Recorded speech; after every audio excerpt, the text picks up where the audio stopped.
DBL Nation. Welcome to the break room. I'm Kelly Schuberth. And I'm a raven. No. Caw! No, Did they make that noise? I don't know. Ravens are really smart. I'll tell you a whole thing about that. I'm Tori Shulman, by the way. Welcome to Break Room. We have our frothy coffee in the mornings to discuss, this and that. Do you guys drink iced coffee in the wintertime, or are you super against that? I'm just curious. It's a really good question. It is. Some people drink it year-round. Some people are really against it in the wintertime. And look, there's Chris saving the day with our rundowns. Thanks, Chris. So we're tracking, obviously, the government shutdown. It's now day 25. The issue with this is that there is no end in sight right now. We're basically at a gridlock, which is what we've been telling you for the past few days. But I'm kind of getting sick of talking about it. I'm sick of talking about it, that's for sure. And I'm sick of saying the same thing every day, which is that there are no talks scheduled for today and that we are still at a stalemate. So the TSA, that blue flu, it keeps getting worse and worse. Whoever coined that, super smart. I love the blue because flu. now that encapsulates everything. It does, because they're calling in sick because they can't wear their blue uniforms to work. If you don't understand what it meant by blue flu, I think a lot of people didn't understand that. Yeah, so there you go. That's what it means. We just got new info from the TSA who says that calls in sick have gone up 137% from this time last year. So lots of people calling in sick. We don't have an exact number, but 137% is quite a lot.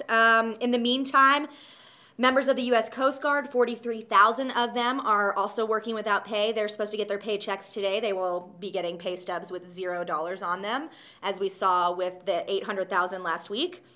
We're just repeating ourselves. I know it's getting boring talking about this, but this is the top story. This is the story that's trending.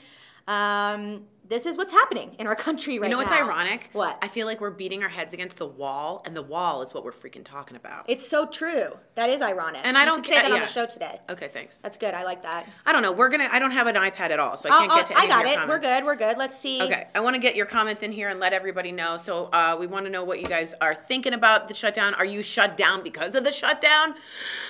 Are you tired of it? Are you sick of it? At some point in negotiations, someone's got to do something. You can't just have a stalemate, or else we gonna lose a lot more money than we thought we would. So at this point, I'm kind of sick of talking about it. I really am.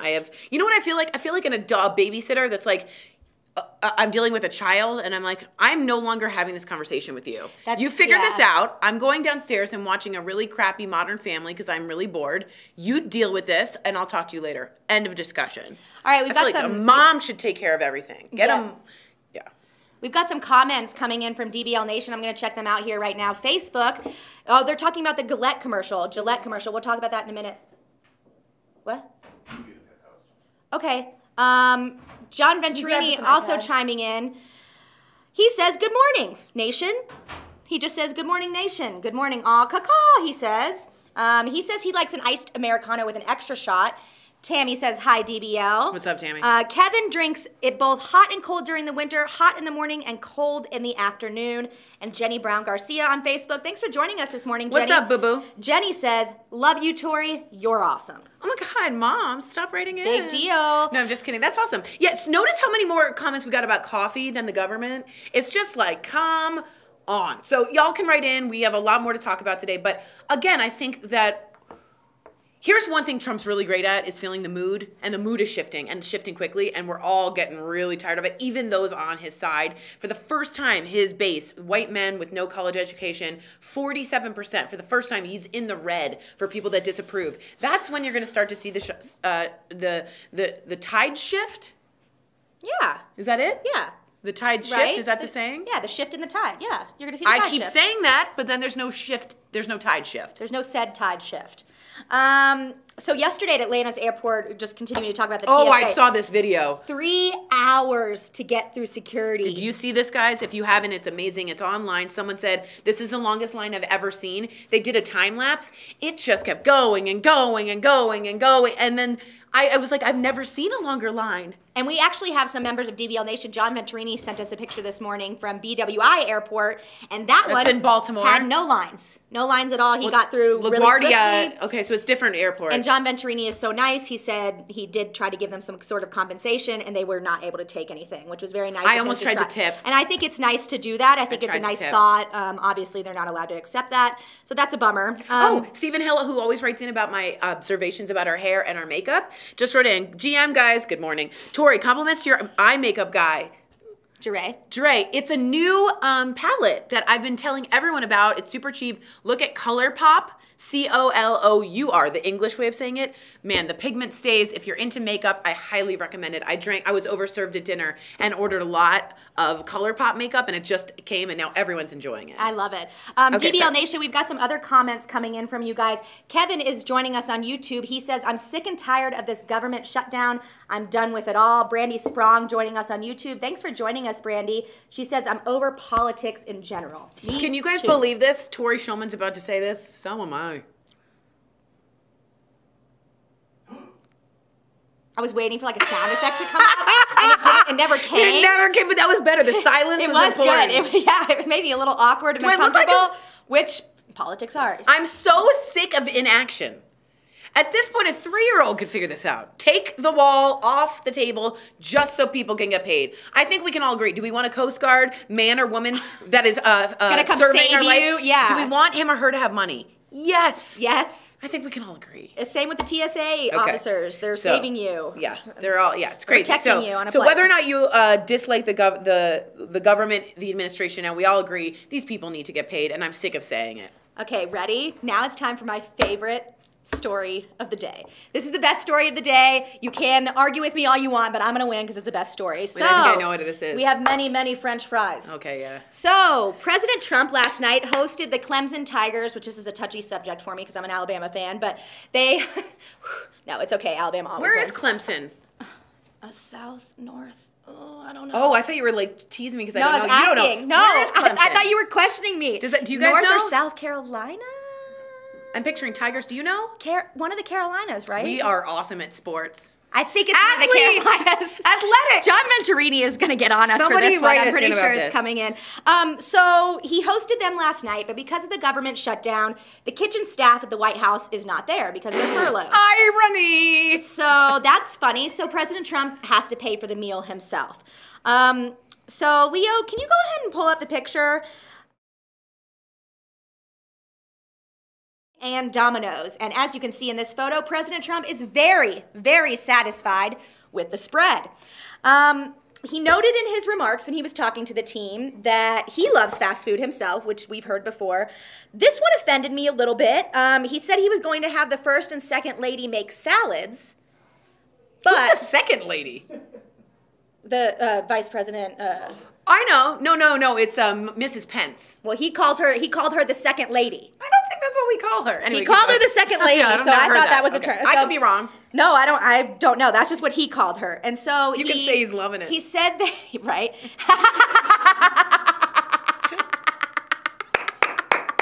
That was a good one. Now, my favorite part is that, like, the ranch dressing little condiments are, like, in a silver tray. Wait, can I show you what the tweet Yeah, that's show going the viral? meme, show the meme. Okay, so this is W. Kamal Bell on Twitter and Instagram, and I just put it on my Instagram, and I need more followers, so go ahead and follow me.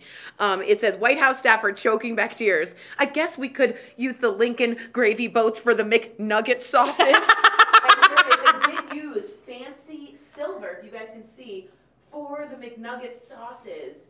And he's lighting a candelabra of probably some beautiful antique of probably Mrs. Madison or former First Lady Polk or something, and this poor man has to light it amongst the Burger King. It's just a really funny image. I mean, it sums up optically, I think, what a lot of people feel. Yeah. So one of the quotes he said is, "This is good stuff, good American food." Again, he said he was going to have the first and second lady make salads, but he told the team he knew they wouldn't be into salads. So he's like, what are they going to be into? They're going to be into fast food. Here's my problem. They eat fast food all the time on the It's road. true. They They get that travel all the a lot. time. Yep. This should be a special meal. I don't care if the president has to pay for it. Can you, like, splurge for some Maggiano's buffet or something? Like, Isn't Maggiano's delicious? it could have been anything. You could So have good. done anything, and you got fast food for them? That just seems, not to mention, these poor players said it was cold. They said Yeah. the fast food was cold. And then someone said to me, there's nothing worse than cold McDonald's. And I thought Ew. to myself, Cold French is there any fries? fast food that y'all like cold? And I thought, no, there really... Chick-fil-A, Taco Bell. Chick-fil-A, I'll Chick-fil-A. eat like Chick-fil-A Pizza, chicken but I'm saying nuggets. burgers. Are there No. any burgers that you In would and like out, cold? maybe. In and out, maybe. Oh, wait, hold on. Bin 31 says Oh, cold. Arby's? Okay, but that's not a burger. I found this both hilarious and sad, but doesn't his hotel have a restaurant? Couldn't he have just had them cater the food for the event or a small restaurant in D.C.? Yes, I'm indeed, from he D.C. could have. People have made it, they would have had an honor for doing that. So you're absolutely right. I mean, there was even something a American. buffet. Yeah. I think he kept saying this is American food. It looks American. Remember, the president himself admitted to having 3 fillet of fishes a day and a chocolate shake. So that's his ongoing major dinner, his routine dinner. So to him, this might have been, I'm having dinner with the guys. To the American people, it sort of looked a little cheap and weird. But maybe you disagree with me. I wouldn't want cold burgers if I was invited to the White House. All right, we've got Michael Turner chiming in on Facebook. Michael, thank you for joining us. I think we got a debate going. Yeah, Michael says, "What's up with you chatterboxes? I've just found this website by accident. Oh, I'm so happy you did." He says, "You two are pretty cool. You can carry on though. Wouldn't want to live with either one of you. Yakety, yakety, yak." Well, Michael Turner, that's a good thing we didn't invite you to live with us. But I am so happy you have joined us. We like to talk about the top trending stories here on The Break Room, and you can join us. Or... Okay, and now Angie Boyd Walter says Trump could serve them a 5-star meal himself, and you still would complain. No, I do hear you. I do hear, wait, let me be honest. I hear you, and it's like everything Trump does, I'm annoyed by. I'm just like surprised, I think, more by what Trump does. Because there's no other president that would ever serve like burger. I mean, I get it. You think I'm this person that just hates everything he does. Not true. What he did with prison reform, I'm really trying to like the guy. Yeah. I really am. And I hear you, Angie, and I appreciate you that. I mean, the picture of him like this, he's so proud. And I'm sorry, but we can all afford fast food. We can't all afford a nice dinner. Like, you could have just gotten them something nice. I don't know. Also, that's just my problem. Trump's also trolling us. Like, he knows we're going to be talking about this. I know. He wants us to talk about it. Angie, I'm sort of doing what he wanted. He wanted distraction from all of the other talk. This was distraction. He knew he would get it. On Twitter, he wrote, "I paid myself 1,000 hamburgers," and spelled it wrong. He knows how to spell hamburger. Yeah. He spelled it wrong. Whatever it is. But that's a good point, Angie. Yeah, it is a good point because I think a lot of people feel that way. So thank you for writing in, Angie. Yeah. Singing Mary chiming in on YouTube. Hi, Mary. Thanks for joining us today. We should probably get to the 5th host now. 5th host. This is so good. This is my favorite story of the day. Yes. So our 5th host today. Wait, the Masoko, how do you know no one else would have done that? Obama was a fast food lover. I agree, but when you come to a White House dinner, and I've been to like 2 in my lifetime, it is an honor. What? You've gotten to go to the White House? Yeah, but I'm not talking like, I'm not like chilling with the president. Still, that's so cool. But it's an honor, and they serve really beautiful china, and when you go as Clemson Tigers players, you would expect to have some kind of like and they White do House usually have a formal dinner for these men because they're exciting. I was at Christmas dinner at George H.W. Bush. I had a lot of eggnog, and that's where I discovered I was lactose intolerant in the Blue Room at the White House. Did you have to use the bathroom? I sure did. I don't want to talk about it. Oh my God. Let's move on from that. So the 5th host question today is Gillette. Gillette just released a new ad, and some people are saying it's very progressive and sends a good message, but some people are saying that it takes traditional masculinity and makes that masculinity toxic. So let me explain the ad a little bit. We actually have it. So it's about 2 minutes long, so take a look. Leo's going to pull it up for us. Take a look. Bullying. The Me Too movement against sexual harassment. Masculinity. Is this the best a man can get? Is it? We can't hide from it. Sexual harassment is taking over. It's been going on far too long. We can't laugh it off. Who's the daddy? What I actually think she's trying to say. Making the same old excuses. Boys will be boys. Boys will be boys. Boys will be boys. But something finally changed. Allegations regarding sexual assault and sexual harassment. But she says and there will be no going back. Because we believe in the best in men. Men need to hold other men accountable. Smile, sweetie. Come on. To say the right thing. To act the right way. Bro, not cool, not cool. Some already are. In ways big Yo, men, and small. I am strong. I am strong. But some is not enough. It's not how we treat each other, okay? Okay. Because the boys watching today will be the men of tomorrow.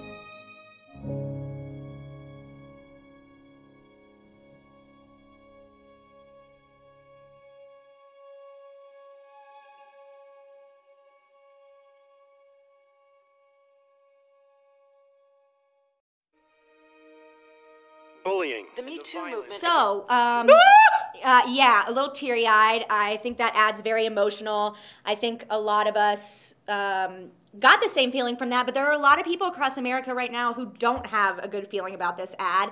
A lot of alpha males is what they're calling themselves, say that this is turning being an alpha male, making that seem toxic. Yeah, I just want to give a few statements about this. I think this is the new Nike. I think this is Nike totally 2.0. I think we saw what happened when they got Colin Kaepernick. You saw a raise in their stocks, even though it caused a lot of debate.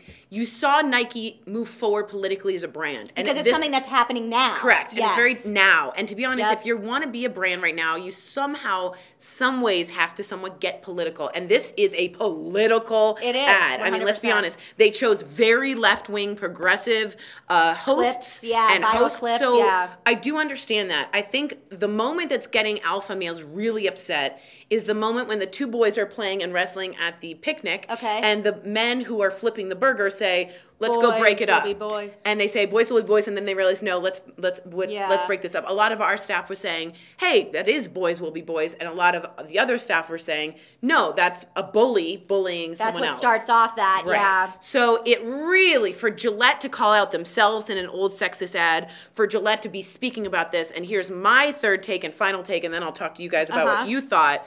Women control the pocketbook of the family. And when you can touch a female like that, especially that mansplaining part, right? Smile, honey. Smile, that honey. kind of Or thing. let me explain what she meant in the boardroom. I'm going to be at the supermarket, and many moms and dads, and I mean Step moms and ahead of wives, you. and I'm going to be buying Gillette now because I see that it makes me think of that 100%. feeling. And that is a 100%. brilliant ad choice. I mean, for me, and I know Sam said this earlier, I'm going to buy Gillette now because of that. I think that a lot of people feel that way today. We actually have a great comment coming in from DBL Nation. Derek Lewandowski, I love that last name, on Facebook. Thanks for joining us. I thought this was a great ad and that it challenges us to be better as men.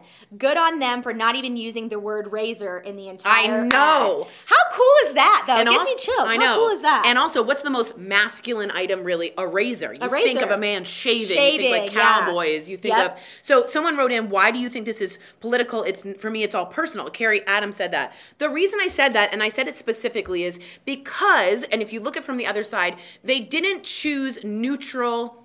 My only point is that scene where they show the talk show people. Yep. Or I'm sorry, the anchors. Yeah. If you guys don't know that, they're all like the Young Turks. All of those are people I recognize that are incredibly left wing. And progressive, yeah. So that was the only moment I meant. The rest of it is just humanity at the best of it, in my opinion. Now, I'm just speaking from the other point of view. They're saying, well, you're shoving a razor down my throat. I don't need to hear this. And also, you didn't represent the other side of it in that ad. So I'm trying to give you what the other side is thinking. For me, I burst into tears. It was phenomenal. Yep. I thought it was personal, humanitarian, so manly, so sexy. Terry Crews. Oh yeah, up I there. love hearing from Terry Crews, but a lot of people don't feel that way. Yeah, so a lot if of you're people one of feel those like, people, yeah, Millie Rentis just wrote us in, Yes. I love it, all caps. Teach boys to love and respect one another. Yes. Do what's right. No more boys will be boys. What they are doing is just wrong. And I would love to find out if you had a problem with it. If you didn't, Kevin said I had no problem with it. It was a great ad. I got to be honest, I could see it at the Super Bowl, the most masculine moment in American history, the Super Bowl, and then you have a Gillette with the masculine razor, Yep. and it's about treating women with respect. That's huge. Yep, Christopher on Huge. Twitter. I just want to get in one more comment from DBL Nation. Christopher, thank you for joining us on Twitter, by the way. He says, I can't love this enough. I was a boy picked on in school, but then got bigger so I could defend those who got bullied. It's a reason why I served. Thank you for serving. He goes on to say, I've taught my son to treat others how you want to be treated with respect regardless. Hashtag the best men can be. Thank is you so this, much for writing Christopher? in, Christopher. We really appreciate you writing in. That comment gave me chills. I think that is the point of the ad. I think that's exactly, you got the point. You're already doing it, but I think it's going to be great if other people can take that from the ad and do the same thing you're already doing. Yeah, and guess what? Now we get to single out people like you. What other ad allows you to single out people, People who like are doing you? something good. Exactly. Oh, We I wouldn't love have it. heard your story if No. it weren't for Gillette. You're exactly right, So Tori. as a That's a really good woman, point. Gillette makes women razors too.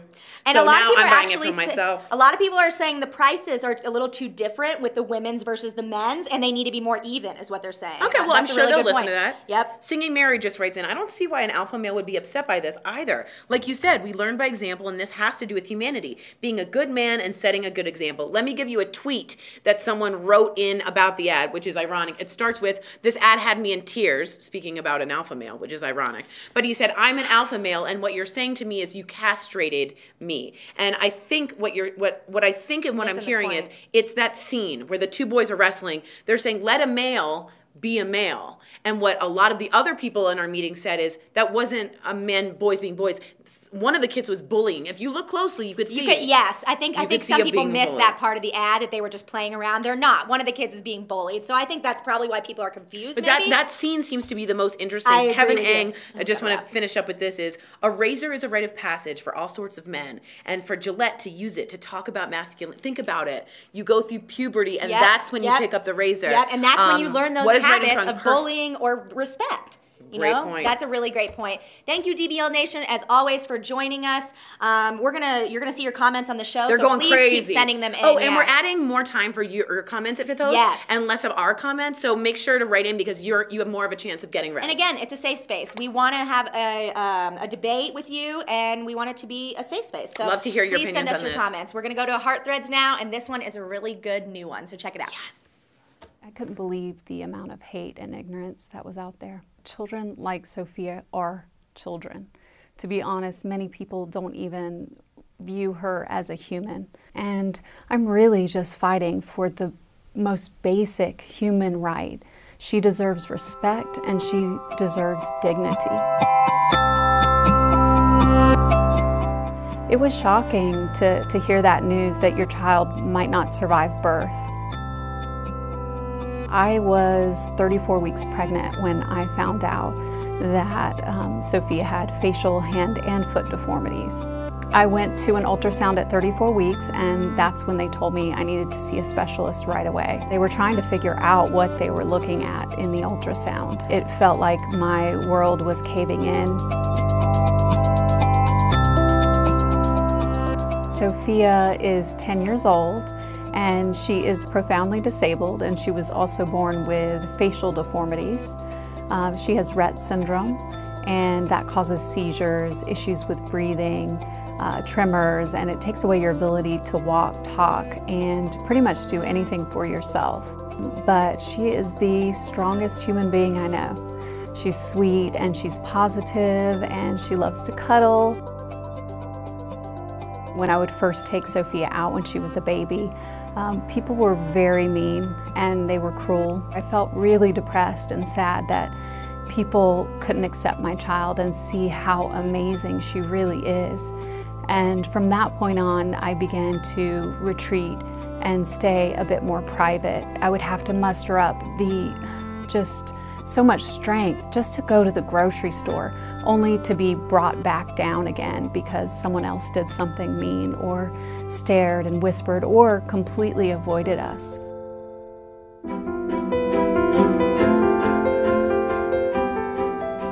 I have fought for Sophia's life since the day she was born. I know that one day I will lose her to one of her conditions. Almost 3 years ago that I made the decision to no longer hide and no longer allow my fear and my pain to control me and what I did. You don't hear from parents of profoundly disabled children and one with facial deformities very often.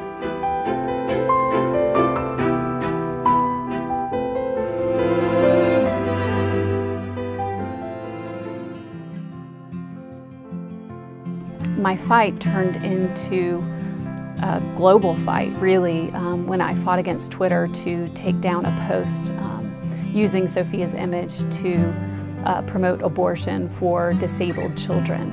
And I was like, I'm no longer going to take this. I'm not going to sit back and allow people to do harmful things to my child and to others who are different. And so I fought back, and the more I was in the public eye, the more hate and criticism and judgments I would receive. But I've gotten used to it, to be honest, and I think it's a pretty powerful place to be because I'm unstoppable now. I'm going to continue to fight, and I'm going to continue to expose the hate so that we can change it. Really, I feel like that's what I love more than anything else that I do, is helping others, and it's what I'm meant to do. It's a part of who I am, which before I didn't know who I was. And this has really put me in the place where I am no longer hiding myself, and I am being real and authentic and sharing our story, a glimpse into our lives, hopefully changing the stigma that surrounds profoundly disabled children and people with facial deformities. Society has all taught us what success and value and beauty mean, but I would like to challenge everyone else to create their own definition. When you see true beauty and you realize there's value in every single human being, no matter what their ability is, it can change the world. I really do believe unconditional love can change the world.